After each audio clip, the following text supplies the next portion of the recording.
Let's go.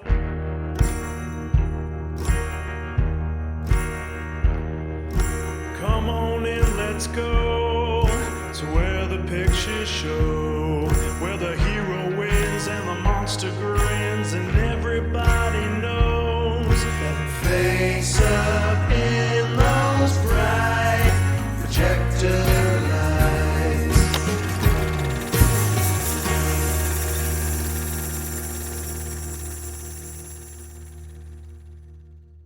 Hello and welcome to another episode of Also Starring. I am Dan, And I'm Morgan. and today we are joined by a special guest, Steven Osborn, my good friend and neighbor here in Bushwick. We have spent much of the quarantine each other's sole human contact talking about movies, so we figured it would be a good idea to have him on the show. Welcome, Steven. Welcome. Thank you for having me on. Yeah. Yeah, man. And today we are going to be talking about a movie called There Will Be Blood, starring Paul Dano as twin brothers Paul and Eli Sunday, Kevin J. O'Connor as Henry Plainview, Dylan Frezier as young H.W. Plainview, and also starring Daniel Day-Lewis as Daniel Plainview, who we talked about last time on our extra long episode of Last of the Mohicans. There Will Be Blood was written and directed by Paul Thomas Anderson, who was pretty famous at the time for Punch Drunk Love, Boogie Nights, and Magnolia, among others. In There Will Be Blood, we first meet Daniel Plainview just before the turn of the century. We witness his rise from a solitary silver miner to a powerful oil tycoon to a wealthy but deranged recluse. The film's religious imagery, stark ethereal landscapes, and copious hellfire and black oil evoke metaphysical forces at work behind an otherwise bone-dry and bleak character study about a man endeavoring to sever his few remaining ties to humanity, even as he struggles with a deeply repressed desire for family connection. Now, that might not sound like what you guys think this movie's about, because that is my weird interpretation of it. I'm still And trying to we'll- understand what you just said. I What don't I know just if my said? vocabulary spans all those words. I gotta think about it. Hold on. It feels like a movie that's about three different subjects. It's kind of about this intertwined relationship between capitalism and religion at the turn of the century in America and all these weird forces that are going on at that time. Mhm. And then it's also this super deep character study of this guy who hates people, but also seems drawn to certain people that he believes or wants to make be his family members. And then on the other side of it, there's this weird kind of religious, almost like a cult vibe to it that's just really creepy, but it's never overt in any way. It's always, the movie never goes full on supernatural or anything like that, but it's got a lot of weird imagery in it that makes you feel maybe there's something like the wrath of God or something happening to him. Any of that make any sense? Yeah, there's a lot of heavy mood in this movie for sure. I mean, just starting out, there's no talking for the first 20 minutes of the movie. It's just all music and mood and hardcore mining action, right? If you're interested in mining, this is the movie for you. Who is it? I did watch an interview with Charlie Rose on this, and they brought up an interesting point. They're like, "How did you pitch this movie to the studio?" They're like, "There's no women in this movie. There's no talking for the first 20 minutes, and the lead is in every single scene. So how did you get this made?" And Paul Thomas Anderson was like, "Well, my agent became the studio head, so he just was like, yeah, you can just make whatever you want." And so he got it greenlit. I'm just like, man, it really is who you know. It's crazy. Because I thought, as soon as he articulated it that way, it's like, bam, he's really right. All you need is just this one simple trick. Yeah, exactly. He just clicked on the right Facebook link, and then all of a sudden everything was good. Yeah, the mood, it made me think of kind of like Stanley Kubrick a little bit at the beginning. And 2001 music vibe. It also does take place in the turn of the century, which I think is a very interesting time. So technically at this time, America's at war, right, with the Spanish, and we are not seeing any of the politics or anything that's actually happening in the world. We're like way on the West Coast. There's less people out there, so it's pretty empty. And it's in California, but nothing that looks like California today. And they also said that they had to go to Texas to shoot the movie because they couldn't find anywhere in California that even looked like what they wanted to shoot. So it kind of shows you like how different the world is today, mostly because of what this movie's talking about, like how much money this brought in and how it changed everything on the West Coast. So it's kind of a weird, I love history, and I really do think California history is really interesting. And so when I started reading about Upton Sinclair's novel and basing it off Doheny, it was kind of cool to see that there's like, you know, movies that are trying to pull parts of that history out, even if they're not directly telling some person's story, but at least pull some of that history out and kind of present it to a new generation, a new audience, so they can kind of see maybe, you know, what it was like back then. The third revelation, because that's what Eli Sunday calls his church. What that means, which is like the 10 Commandments are the first revelation, like Jesus Christ's teachings are the second revelation, and then at this time there were people like Eli Sunday who were like the laying on of hands preachers who like could speak directly to God or whatever, and they considered themselves to be the third revelation. Interesting. But the funny thing about it, and I guess like the kind of one of the things that makes the ending so interesting and kind of puts the whole movie in perspective, is that when Daniel says, I am the third revelation, like he's saying, you know, I'm the one, like as an oil tycoon who's really going to change the world, like not you. Like more people are going to use oil in the future than are going to use your God. Well, it's yeah, an interesting way of looking at that, changing in from 19th century to 20th century. That's like that's the actual shift that's happening. Yeah, that's his competition too, right? Like even if he's gonna go up against God, even, right? Because he's like, I don't care who you are, I'm gonna like fight you and I'm gonna win. But I'm jumping ahead a little bit. The very beginning of the movie, he's by himself. He's mining, and it's pretty bleak. He's like very thin, and he's like got a pickaxe, and he's looking at rocks and trying to see if it's an indicator of, I guess, silver. He's mining for silver. He's mining for silver, and then he's you know, going through these processes by himself. He breaks his leg in the process, and then once he finds some, he takes it to some place, and they're kind of refining it, and they're like, oh, here, and they show this receipt for how much money he has. Then all of a sudden, the next scene, he has like more equipment and more people around him. And it kind of just builds on that. There's a tragedy that happens, like a piece of machinery falls down and like kills a guy, and his child is up at the top, and he kind of gets adopted visually by Daniel Day-Lewis, and he takes some oil and puts on his forehead. I mean, that's like the religious symbology right there, right? So yes, somebody said like the oil is framed almost as it's Daniel's God, like in this movie. Like there's a sacred element to it almost. There's that scene too where he rubs his hand down the drill bit, and then he holds it up to show to the other workers that like they've struck oil, but it looks like this, like, you know, like kind of like holy moment or something. Yeah, I could see that too. How do you guys feel about this movie, seeing it again? When I first saw it, I was extremely lit at the time. Like I was watching, it was like a 11 p.m. show at, you know, the Regal Union Square. And going into this, like previously, like, you know, I was a bit of a fan of Anderson. I think I was going through like fourth revision of like how I thought about Magnolia. I thought Punch Drunk Love was offbeat and very one of a kind. Not a huge Boogie Nights supporter, but like I understood, you know, the thing behind it. Yeah. So going into, you know, this, I didn't really have any high or low expectations. It was like, okay, interesting director. But yeah, within like 5 minutes of the movie, I was like, all right, this guy's onto something. Because as you were saying, like the opening is very Kubrickian, and that is definitely a way to win me over. Just loud horn blast you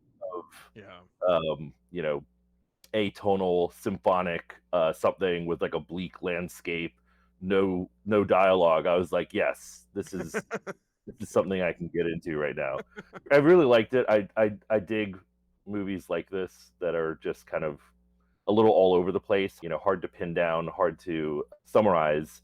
But the thing that really stuck out to me on this rewatch was how, yes, I mean, it is a polemic against maybe capitalism or something along those lines, but like the way that it kind of approaches it to me was, it's like everybody in the film is searching for something. Obviously Daniel is, but in their own ways, Eli and his brother, his like kind of not really brother, Fake brother, Yeah, Henry. fake brother, yeah. they're all looking for their own personal embetterment, but the way that they feel like they have to seek that betterment is by like getting one over on other people. Yeah. And I mean, I'm not saying that Eli was like not a true believer. I think that he was, but I also don't think that he was a true believer in himself. I think that he knew that he was, putting on a show Yeah. for his church, but he was like, well, that's the only path forward, is to kind of fake it till I make it. And the brother character, like searching for family himself, was like, all right, here's a guy who might also be searching for family. Maybe we can, come to some kind of mutual arrangement, and then maybe I can also get some money too. Yeah. So, and I feel like those two things are like also like describe like what Daniel's philosophy on like how to self improve is. Yeah, because Daniel is also, he lies just as much as Eli does, if not more. But it's like I kept finding myself wondering, like, why does Daniel hate Eli so much? Is it because he thinks on some level, even though Daniel lies to people to get what he wants, his work is very honest? Like he's always there. He prides himself on being there when they're doing the drilling, and like, I mean, could he be? I always thought he was jealous of Eli. I mean, yeah, it could be. I don't know either why he hates him, but he hates everybody. He says it. Then he also says he wants to compete with everybody. So Yeah. at the end, when they're having their final thing, he's kind of a competitor, right? Or he wants to be like in the business with him, because he's like, I wasted all my money or whatever on bad investments and I lost it in the stock market. But Eli, he's the patriarch of the family because his dad Abel like can't do anything. Like he's like, when he's confronted with this business decision, he's like, I'm a goat farmer, like I don't know what to do. He's just like, money, I need it now. And then he looks to Eli to like lead the way, and he's like, sure, I'll do it, and then he grabs hands, and he basically doesn't have a dad, it seems like, or at least any kind of leader in his family, no patriarch. And so there's like, if there wasn't HW in the movie, I would almost say that there's like a father-son like weirdness between them. But the fact that HW is there kind of like offsets that like line of thinking, because he's like this other illegitimate son. And you said it earlier, Dan, he doesn't have any like real people in his life, right? Like they're all fake. Like everybody is fake. Like he has no wife, he has no brother, he has no son. Why he hates him, I don't know. And I thought it was because he was a dick. They're a lot alike in a way. They're very similar. Yeah. I mean, I don't even with HW being around, I don't think that removes the possibility that he does feel a kind of kinship / rivalry with Eli. Yeah. The familial bond motif is like, it's in all three of the main supporting leads. HW, Daniel lies to him about being his father, and then Henry lies to Daniel about being his brother. And then at the end, it's one of those details that actually like just went by me until I watched it this time. But in the end, Eli approaches him and he's like, we're brothers now, because HW married Eli's sister, Mary. Oh, right. I didn't think and so about that. all Right. three of those characters are like, I'm like, we're family or whatever. And every one of them, he's like, fuck you. Like, get away from me. Daniel sees them all as just a bunch of hangers on, right? Like they're just, all these mouths to feed. I can't drill enough oil for all of you. But it's interesting because I mean, I'll just skip ahead a little bit, but like Henry, who appears kind of out of nowhere in the middle of the film and is like, I'm your long lost brother. He has this journal. And then it eventually turns out that like he knew his brother and his brother died of tuberculosis and he got the journal and he's posing as his long lost brother to like get money out of him. But Daniel murders him when he figures it out. And it's like he's so angry. And I kept thinking about that too and wondering if it was like, is he angry because he was lied to, or is he angry because he felt like something for this guy? Like he felt vulnerable and he felt like maybe I have a companion. Both. It's like almost like grief or The something. betrayal combines those two things. Yeah. He wasn't, But he didn't want him out of his life until he mentioned weird things that Daniel wasn't into, like going to get drunk, or he does like getting drunk, but he wants to go get women or something. Why didn't he test him right away? Right. I think he wanted him around. Yeah, I think he wanted him around too. I think his suspicions were just like. But he's a sociopath, so he's like, oh yeah, I love you, but I'm gonna twist you in ways that you've never been twisted, and then I'm gonna fucking kill you because that's like what he ends up doing to everybody. Once Henry made it clear to him that he was interested in being, an applicant and not a supplicant, I think that piqued Daniel's, if you're not looking for a handout and you're looking for work, I could use work. So sure, stick around. But then in the brothel or wherever they are, for, again, you can't really tell because it's a tight shot on Daniel's face. But he's like, yeah, he asked him for money, and that's really the moment. A few times, right? And then he's just it's like like the rage is building in him. Yeah, he's like so mad. No, you're right. Yeah, it is a combination of those things for sure. We kind of talked about Eli coming into the movie, but we didn't talk about his twin brother who first contacts Daniel, which I thought was an interesting scene because we first meet him and Daniel, his partner, and his son are sitting in some room and they're talking about all the money that they've made. And this guy walks in and he's just basically like, hey, I know where some oil is. Give me some money and I'll tell you where it is. And he kind of plays this cat and mouse game with him by asking him some questions about like, oh, well, who's interested and where's the plot and all this stuff. But he doesn't give any information away. So he has this kind of immediate respect for him and then kind of like makes a deal with him and is like, okay, here's some money, like tell me where it is, which leads him out to California and then kind of kicks off the main story, I should say, when he goes and kind of takes over this goat farm. But you never see that character again. How did you guys feel about that? Because I was like, I almost like it's so weird. Feel like it was fake or something. Like there was never a twin. Like it's that kind of movie that's kind of like trying to mess with your mind or something. That was definitely something I didn't remember about seeing it before. That like when it happened, like when Paul showed up, and then at some point, maybe an hour later, I was like, "Hey, whatever happened to that guy Paul?" Yeah. And I didn't go back to like rewatch it to like figure out like where he disappeared from the movie, but. He's just gone. He says, I want to leave now. And then he leaves the movie permanently. Well, like, what I mean is, like, I'm like, did anybody else in the movie mention Paul? Or, like, does he live only inside Daniel's head? This I know the answers to. There were theories, does he have a split personality? Or was he maybe just, like, telling a story because he didn't want his family to find out that he had tipped off this oil man to come to their house and like start poking around because he wanted some money, so he made up a pseudonym or whatever, like I'm Paul, but you'll meet my brother. But none of that holds up because there's a scene involving Eli and his dad, and he yells at his dad, your stupid son Paul is the one who right. Oh, he does mention it. So, okay, yeah, so he does mention it. And then also I was reading about it, and it turns out that originally they weren't supposed to be twins. There was actually another actor who was cast to play Eli. And the rumor is that he was intimidated by Daniel Day-Lewis's like method acting, like always being Daniel Plainview on set, and like couldn't hack it and had to leave. They mentioned that on the Charlie Rose a couple of times, but they didn't say anything about it. They just kept saying like, oh, like the incident happened or whatever. I didn't know what they were talking about. That's probably what they're talking about. It's fucking Day-Lewis went nuts and was like, oh, I'll drink your milkshake, fucker. And then he's like, oh shit, I can't handle this 24 hours a day.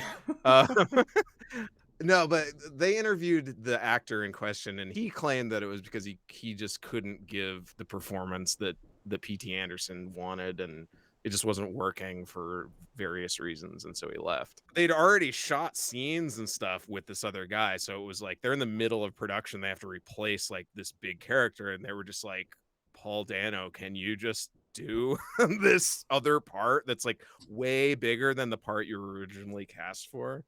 So And was Paul he did. Sunday's role originally bigger? No, Did they cut it down? Paul Dano was supposed to just be in it like that little bit. He was supposed to just play Paul in the beginning and then disappear. That from the is a movie. big change. Jeez. Yeah, and it's like it like changed his career when you think about it. I mean, he was like, sometimes you get your big break from like, you know, your agent becoming the head of a studio, and sometimes you get your big break because your co-star scares off your competition. So yeah, all those theories, while they do make the movie kind of more interesting, they're not like. Well, actually, there was no intention for that from the beginning. That's more interesting because now it makes sense why it feels so disjointed, because they had to do something in order to fix it, and that's why it's coming off as if it's like this weird artistic thing, but it's probably because it was like, shit, how do we like make this like make sense? And it's kind of cool because it's one of those like mistakes that actually makes the movie kind of better and more interesting in a way. Throwback to old Hollywood when weird mistakes and ad hoc, you know, kludges end up being like, this is a really interesting choice that you made. But like, it's just like, well, we literally had to like hold up the set with like, you know, whatever. Another bit of a little tidbit of behind the scenes that I just have to share. I don't know if you guys read the IMDb trivia, but they said that every Wednesday night during editing, P.T. Anderson and company would have steak and straight vodka for dinner to keep in the mentality of Daniel Plainview. I mean, when he like turns down the whiskey at the end and like instead like pulls a jug of vodka out, right? Yeah, and it's he's like just a like mason jar. No, it's not a mason jar. That's like a 2-liter. Yeah. I always thought it was water, but now that I'm watching, I'm like, oh no, that's supposed to be vodka. Yeah, that's nuts. Why Wednesday though? Oh, I don't know. That's just what the quote said. What a weird day. It was once a week. I don't know, because it wasn't every night. To chug, you know, vodka for dinner. I don't know. Maybe because if it was every night, they never would have finished the movie. It took them like 2 days to recover. Yeah. What do you guys feel about this cast? I mean, it's sort of like it's mostly unknowns, right? I love Paul F. Tompkins being in the movie. Who is he? You've seen him in like comedy stuff or whatever before. Yeah, who is he again? Is he the guy that he yells at? The other male guy? Yeah, okay. I'm intrigued by Paul F. Tompkins just because I've known about him since, you know, the 90s when he was in Mr. Show. He talks about There Will Be Blood in a comedy special album that he has that I can't think of the title of right now, but he has a bit in it where he talks about being on the set for There Will Be Blood and just riffing on the fact that like, look at me, this asshole in this like, you know, big movie with like the, you know, this huge famous Oscar winning star, and like he just kind of riffs on it for a bit. But I learned that going back to our, you know, it's who you know, in Hollywood way of like landing jobs, he had worked with Anderson before on Magnolia. I think he had an even smaller role, or maybe even a voice only role in that one. Years later, he calls Tompkins up again and is like, do you want to be in another movie? Do you want to let Daniel Day-Lewis yell at you for like a couple days?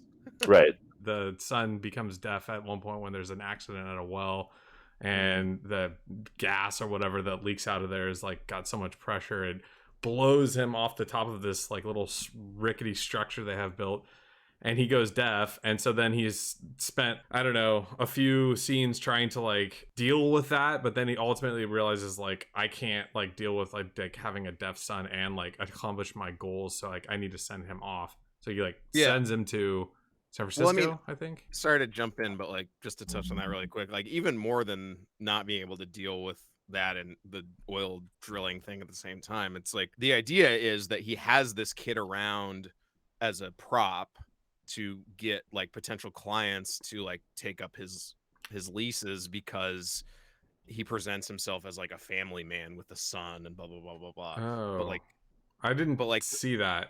You think didn't he get is a that? pro? I thought he like genuinely loved him. Well, It comes up at least once. I think that's like one of the questions of the movie that interests me the most is like, does he genuinely love this kid? But like he meets that older oil guy at the train station and he starts making jokes about like, oh, you know, you're lucky you got this like handsome face to parade around as your son because blah blah blah blah blah and like Oh, and when I'll be your he lawyer or whatever because you get half of yeah whatever he has. yeah Yeah, yeah. and when he's like even in the very beginning when you first see HW as like whatever he's supposed to be like 9 years old or something Hmm.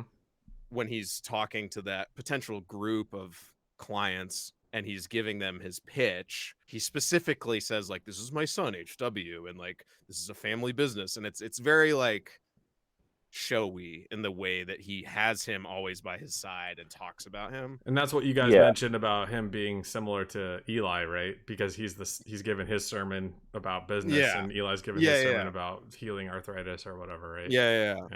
Whether There's he loves him or not, he definitely views HW as a very useful mascot to have around. and so that was the point I was going to make is that once he becomes deaf, he's not useful anymore. And so then there's that conflict of like this kid's all of a sudden more trouble than he was worth. He was worth something before, but now he's just a Right. like he's just a burden. Sending him away could also be an act of gruff love, you know, in the sense that like Daniel is not the most nurturing, capable person, you know, when it comes to special needs. So arguably, like having him be raised by people who understood what it's like to be deaf, he probably wouldn't be able to describe it in this way, but that was his way of like taking care of him.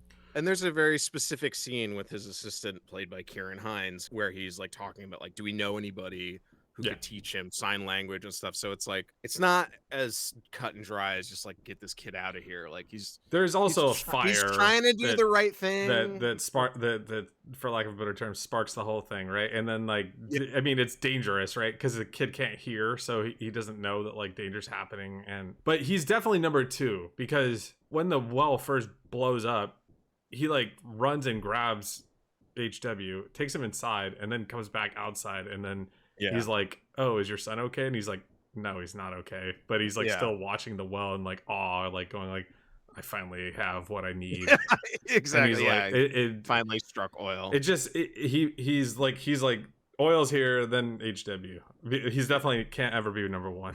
And then the film makes it very clear at the end that that's the case. But Daniel Plainview, is he looking for love or is he just looking to like win? I'm not sure because I feel like when he lets his brother in, he lets HW in, and to a certain extent I wouldn't say he lets Eli in, but he's like around him, I guess, but like he tolerates him, I guess. But anyway, it seems like he like allows these people from the outside world in a little bit, but then no, like at some point he's just like, fuck this, I can't handle it, like these people are out of here. I don't think love is what he's looking for. I mean, he's definitely looking for, you know, validation, but when people come to him, like he hates everybody, but if something that's not hate happens, you know, he's like, well, this is interesting. Yeah. You know, like, could this be something I might enjoy and or benefit from? That seems to be how he views love. Yeah, and whatever love might be for him, it's definitely a very twisted and weird thing. But I guess the scene that calls out to me, I mean, it shouts it, the scene that makes me believe that he does care to some extent is after he sends HW away, he's evidently feeling genuinely guilty about it because he's later, let's see, how do I explain this succinctly? He's later forced to partake in a baptism so that he can finish the oil pipeline that he's trying to build. That's going to be like the key to his whole, because he can get the oil out of the ground, but like there's this whole thing about if he has to ship it on the railroad, he's going to lose most of the money anyway. So he's like, if I can build a pipeline straight to the ocean. It's a Standard Oil owns the railroad, so he's like, I'm going to be paying those guys for my product. So he's like, I'm going to lose. Right? Yeah. He's trying to come out on top, and the only way he can build this pipeline is if he gets this last piece of land that he neglected to scoop up when he was buying up all the land. And it turns out the guy who owns the land is in Eli's church, and the only way he'll sell it to him is if it allows Eli to baptize him.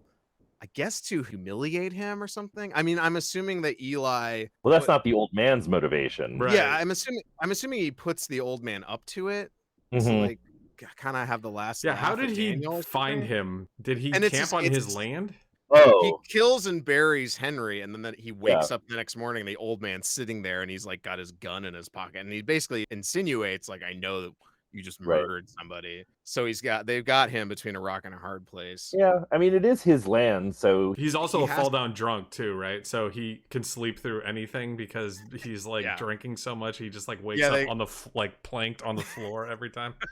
They could have been like wandering around his campsite for Yeah, hours. he probably Like was that. out there for a while, huh? Now that I think about it. They force him into this like fucked up baptism thing, which he doesn't want to do, but it's like he has to get the pipeline built. And he's kind of just like playing along with it and whatever. But then in the middle of it, Eli, who's like calling out to him to like repent for things, says, "You have abandoned your child." Daniel gives Eli this side eye, like, "You motherfucker," you know, like he's like, why'd you like bring it him into touches a this? nerve. Yeah.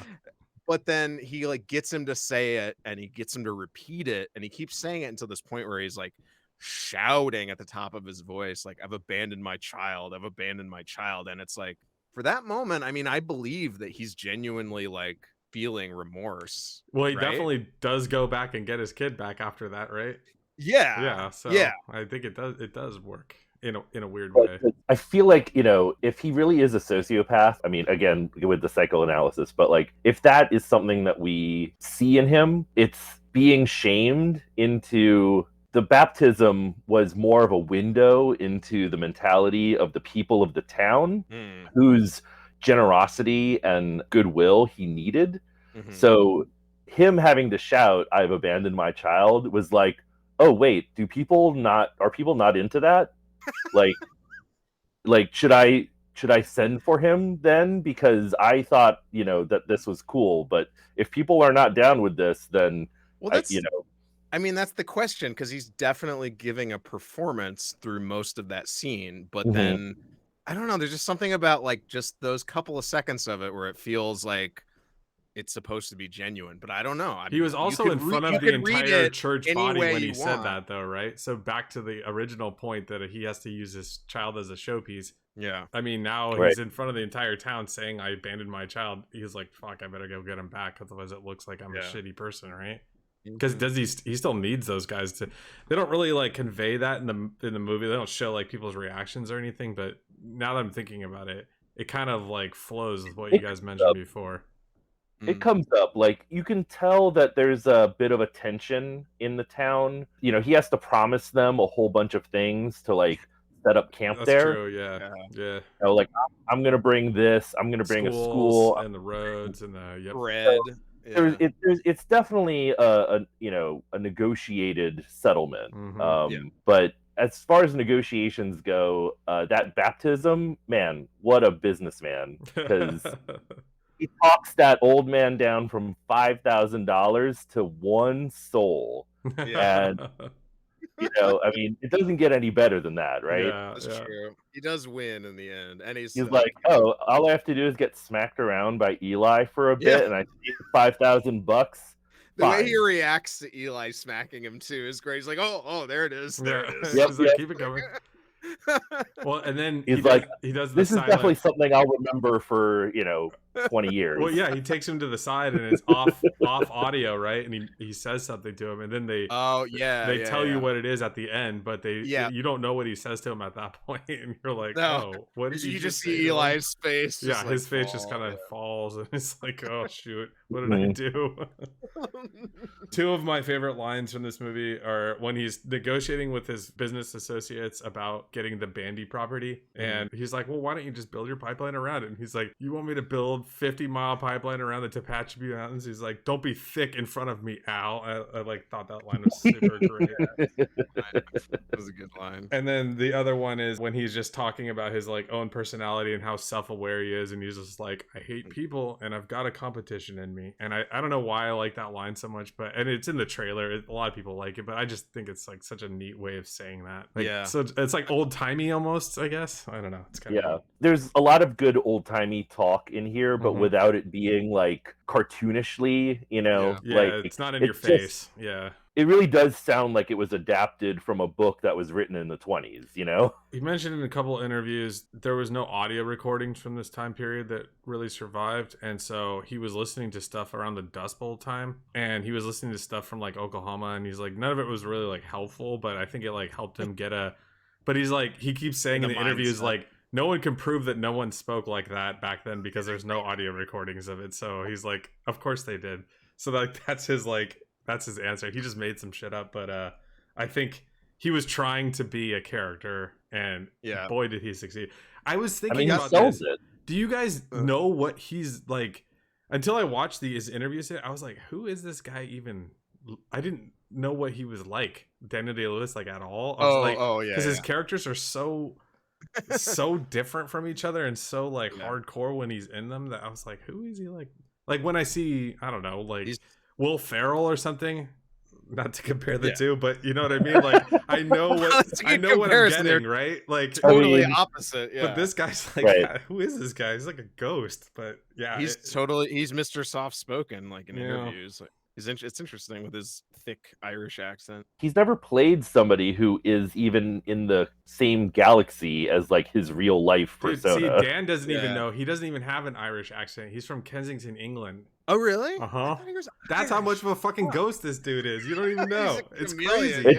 I thought he had a fucking Irish accent too until I watched these interviews. It's because of in the name. It's because of My Left Foot. Yeah, and it's My because Left of his Foot. early in the name of the Father. In the name of the Father. Yeah. I think both of them they're Irish characters. Right. I'm pretty sure. But he has never dual shake citizenship in Ireland and England. If you want to know, Okay. I did see that on I'm half IMDb. right. I gotta give a shout out, since we were talking about that scene where he talks about how much he hates people. That laugh he does after he says, I don't know how much longer I can keep doing this with these people, and then it's just like this gust of air out of his lungs, and it just sounds so devilish. I can't keep doing this on my own. With these people. Related to sounds, and going back to Paul F. Tompkins, another thing that he related from his experience working on this movie is that at periods of time, Daniel Day-Lewis, like when they weren't shooting, would just be off, sitting on the side, just kind of like staring into space and making like rumbling sounds, like if you can imagine Daniel Plainview just kind of like gurgling, like that's how Tompkins described it, is like just kind of this and that's I mean, I feel like making those sounds is how you get that laugh, like probably. you just kind of ruminate on that, and that's what came out, and it works. Should we kind of jump to the end and talk about like how everything? Let's talk about up? the end, because that's everybody's favorite part, and it's fucking tight. You got to talk about what happens to HW. He marries Mary, who is the sister of Eli, who is a little girl. He's a little boy throughout the movie. You see them interacting, and they grow up and they get married. And he then approaches Daniel in his office to tell him that he wants to leave and go to Mexico with his wife and start his own oil business. And Daniel flips out. He's angry.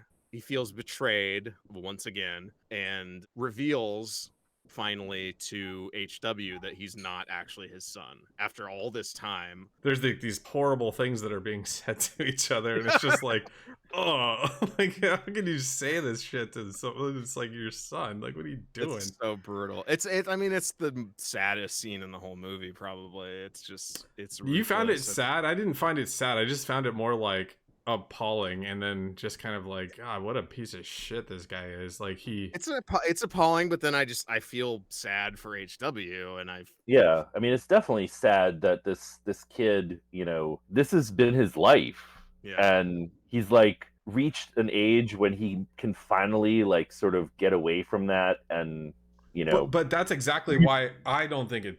My opinion is it's not sad, because he's like, I'm not this guy, and like I'm better than you because you're not my dad. Like, thank God. And then he leaves, and so it's almost like he's like, he didn't quite mic drop it, but he was kind of like, well, fuck you then, and then he just leaves. So I was like, oh, okay. I think as he walks away though, you see his face, and it's not like triumphant. It's still like he's still in. You're right. pain. It's not a mic drop. It's not like, oh, I bested you or whatever, but it's still like, at least I'm not you. So like, you know, It's also sad for the audience to, you know, like with the time jump, you know, we didn't see the intervening 16 years, and the movie drops us into this place in the future, and it's not a huge surprise, but I think it's sad to discover that like this is where we ended up, and this is where AEW ended up. I mean, he's in this like amazing house. It's actually a cultural heritage site now called like the Doheny Mansion. It's actually the guy's house who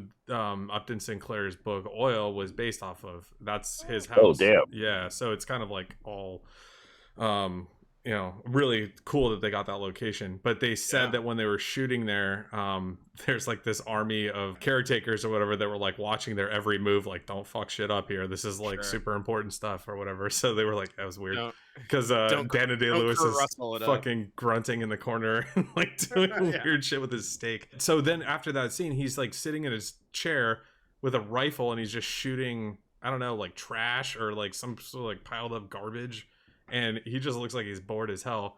And then he's also got a bowling alley in his house, and he's laying down, passed out drunk. And then Eli walks in and kind of gets him to wake up, and they have a conversation. And Eli basically tells him, I'm broke, and I think I have the rights to the Bandy land that you were trying to get originally. He's dead now, and now we can go get it. So let's be partners and get it together.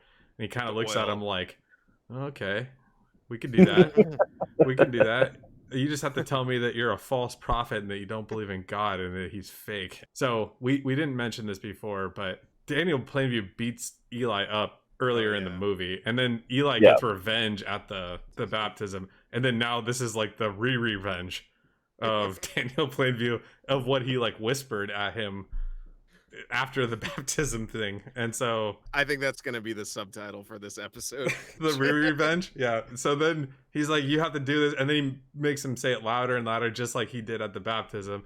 Then he's like basically like, well, guess what, like that land is bullshit anyway because I already sucked all the oil out of it because I just put a big straw into it. And he explains to him like he's 2 years old, like how to do it with the famous milkshake line. They did it on SNL, so everybody knows about it.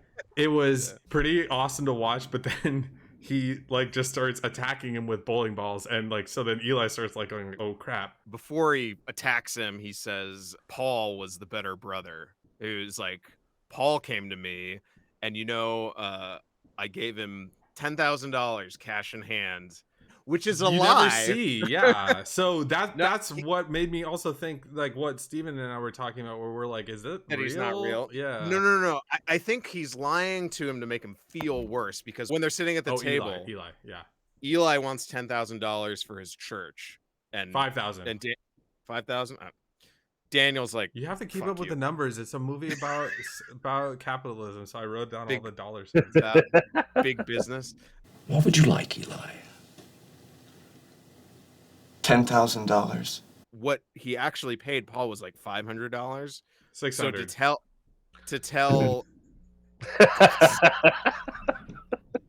Here's $500. Tell me something worth hearing. This money's yours.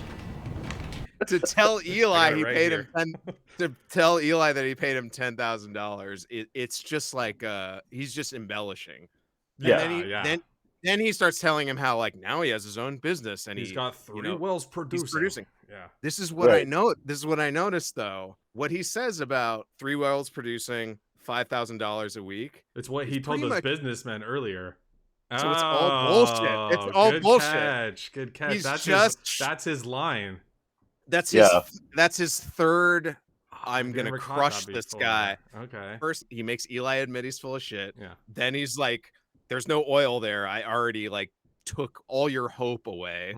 then he's like, and you're worthless, like nothing. Your brother was better than you. He's just like destroys him, Yeah. like psychologically and emotionally. And then physically. He chases him around and yells, "I am the third revelation." And PT Eli's like, Anderson, "I'm your brother." PT Anderson said that Dano Day-Lewis went absolutely bananas during that scene, and he said he looked like a gorilla, like running around like with a bowling pin in his hand, and just was trying to like club people. And he's like, because somebody asked him, they're like, "Was that the homage to 2001?" You know, when they fight at the beginning, and I was like, "No way, that's funny." And tell me if you guys agree with it. There's 3 deaths in this movie. There's also a scene where his son, 2 guys die in the wells, right? Then he kills his brother. So there's 3 deaths before. His son also gets blown back and like loses his hearing. But there's no blood in the whole movie, except for at the very end when he hits him in the head with a bowling pin, and then it's called "There Will Be Blood." And I was like, is that too on the nose? But I was like, am I crazy? Is that true? Is this the only time that you see blood in the movie? I mean, to that extent, yeah. And then it ends with an epic line of where he just is sitting there, and his butler comes in, and he's like, "Hey, how you doing?" And he's like, "I'm finished." And then the movie's over.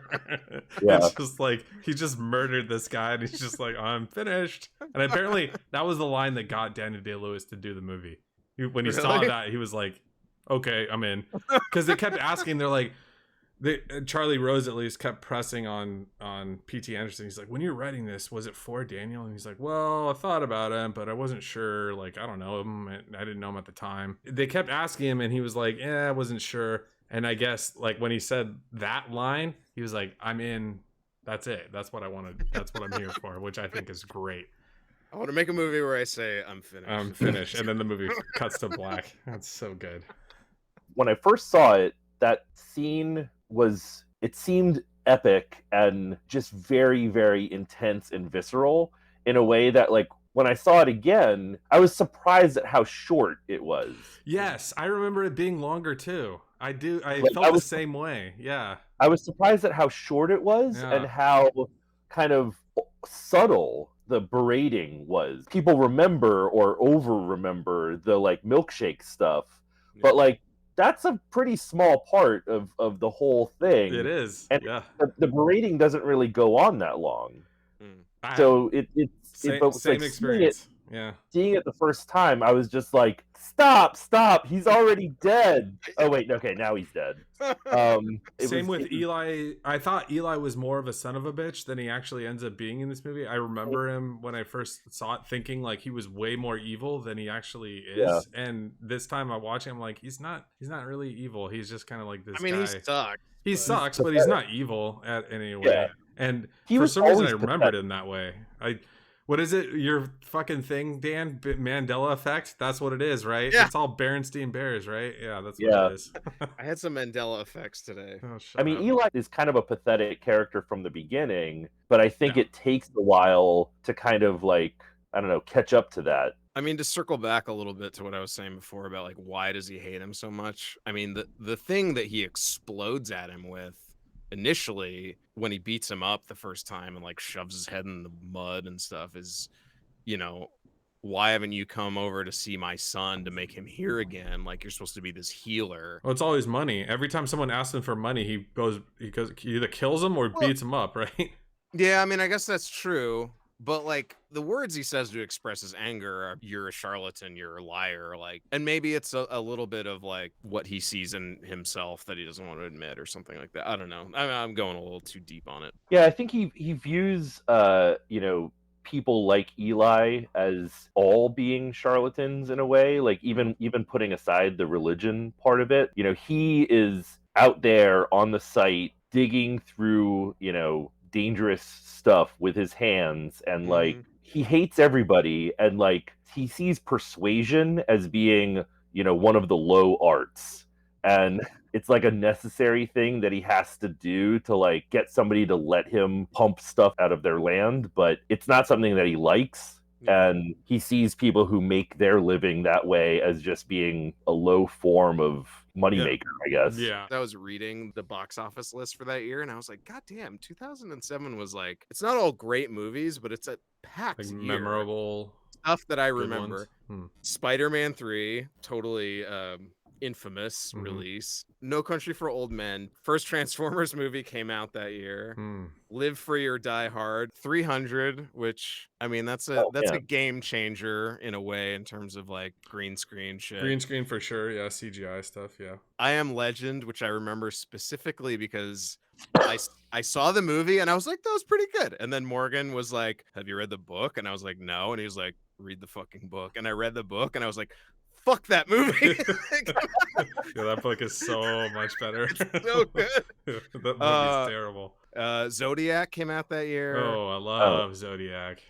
Rob Zombie's Halloween. 310 to Yuma. Not as 28 good weeks as later. everybody said it was, but okay. Eastern Promises. I loved Eastern Promises. The Mist. I liked Mist. It was a bomb at the box office, but I liked it. Yeah, I didn't see it till like years later. But Most people movie. have caught it like on cable later, and people are like, Yeah. "Oh, it's actually like really interesting and good." Yeah, Yeah, Did they Frank made a Darabont TV show out direct of it. yeah, that's a think Frank so. Darabont. Yep, And then Atonement, which was also one I didn't see till years later. But Atonement was good. I remember when Dunkirk came out, and I talked to some people who were like, "Fucking Atonement did it better and did it first." It's like, okay. Yeah, there's some things that anyway, we could talk about it when we do Christopher Nolan, but yeah. Sunshine also came out in Okay. 2000. I thought so too, but I didn't see it on the thing. But I was like, I wonder. I Yeah, remember. yeah, I Something do remember doing that. here. Mm-hmm.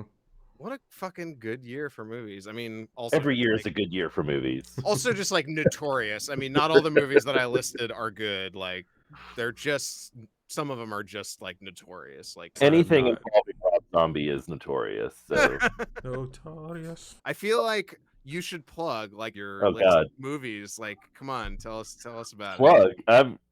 I'm not making money from this. it. I And know, plug. but We people aren't should either. know about what you did. It's great.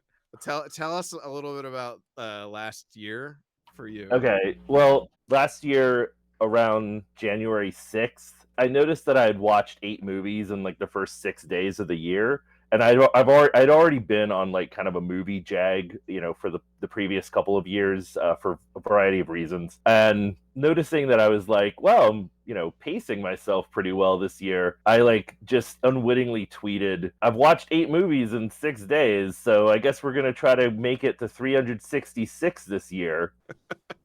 Saying this in January of the like pandemic year. Not Nice. knowing what was going to happen. Yeah. So sorry, everybody. So sorry. how many movies did you watch in 2020? Officially in the log, 500. Wow, that's pretty good. And Like- you have a PDF that lays it all out. If I'm Not a correct? PDF. I have a Google Doc. Oh, that's- Yeah. Excel spreadsheet, nice. When I decided that I was gonna like count the movies, like I just started logging them, and it has been like, aside from like whatever the project, it has just been really like helpful to kind of like remember, when did I see that? Did I see that before I saw this other thing? So yeah, I mean it's movie dork stuff, but like it actually has been like helpful in like allowing me to like watch movies more systematically. I gotta mention your rating system for your Excel spreadsheet of movies as well, which I have a believe- rating system. Yeah, I believe it's just yes or no, right? Okay, well, yeah, so I guess so. Yeah, Binary rating system. So if somebody wanted to find your list of movies, how would they do that, or is there a way for them to do that? the list isn't public. I mean, if Okay. somebody wants to torture themselves, they can follow me at SLO Culture on Twitter. I make dumb comments and jokes about movies as I'm watching them. That's what I was looking for. Okay, so that was There Will Be Blood. Awesome. That was a lot of fun. Thanks for having me on. Yeah, Yeah, I thanks wanna- for being on. That was fun. Thank you for coming on, Steven. It was good having you. Thank you for watching another episode of Also Starring. Don't forget to share, like, and subscribe. Yes, and follow us on Instagram. Catch you guys next time. Should we tell them what it's going to be, or no? Let's let it be a surprise. It's a super secret. I think you It's a spoiled it last episode, but that's okay. Super duper. No, I didn't. You didn't? Did I don't think so. Oh, I spoiled this one. I didn't spoil the next one. oh, okay. Guaranteed to be a movie classic for years to come. We will talk about next time. All right. Have a good night, guys. Well, you might recognize someone here tonight. Some thespian also starring in a movie that you like. The face of